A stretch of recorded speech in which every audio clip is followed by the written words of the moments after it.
दोस्तों, पेश है आज की एक नई कहानी आपके सामने। विकास ने अपने घर के आंगन में अंगूर की एक बेल लगाई। कुछ ही दिनों में उस पर नई कोमल पत्तियां फूट आईं। विकास हर रोज बेल को पानी देता, कभी खाद डालता तो कभी उसकी गुड़ाई करता। इस प्रकार बेल धीरे धीरे बड़ी होने लगी। कुछ ही दिनों में वह मकान की छत पर चढ़ गई। एक शाखा विकास की छत पर गई, दूसरी शाखा उसके पड़ोसी कैलाश की छत की ओर फैल गई। पहले वर्ष उस बेल पर अंगूर के दो छोटे छोटे गुच्छे लगे, एक विकास की छत पर तथा दूसरा कैलाश की छत पर। बेल पर लटकते अंगूरों के गुच्छों को देखकर विकास खुशी से नाच उठा। अगले वर्ष वह बेल और भी बड़ी हो गई।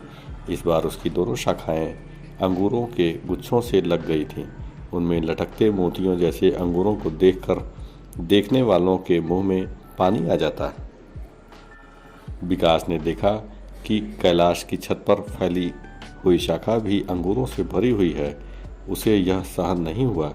वह नहीं चाहता था कि उसकी बेल के अंगूर कैलाश भी खाए।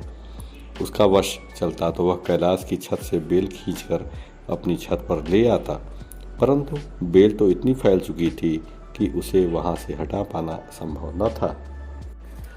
तब क्या किया जाए? उसने फैसला किया कि वह कैलाश की छत पर फैली शाखा को काट डालेगा। न रहेगा बांस, न बाजेगी बांसुरी।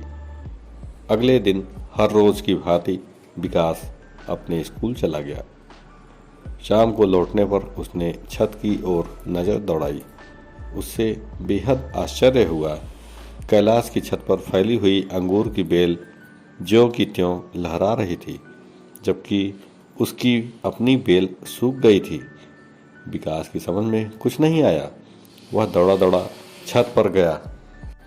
वहां उसने देखा तो पता चला कि अंधेरे में उसने गलती से कैलाश की ओर की शाखा के बजाय अपनी ओर की शाखा को ही काट दिया था।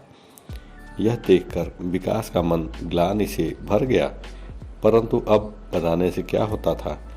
बेल तो कट चुकी थी। हाँ, उसे अब यह सबक अवश्य मिल गई थी कि दूसरों का बुरा सोचने से अपना ही बुरा होता है। दोस्तों, आपको हमारी आज की कहानी कैसी लगी? इसके लिए हमें कमेंट करें। धन्यवाद।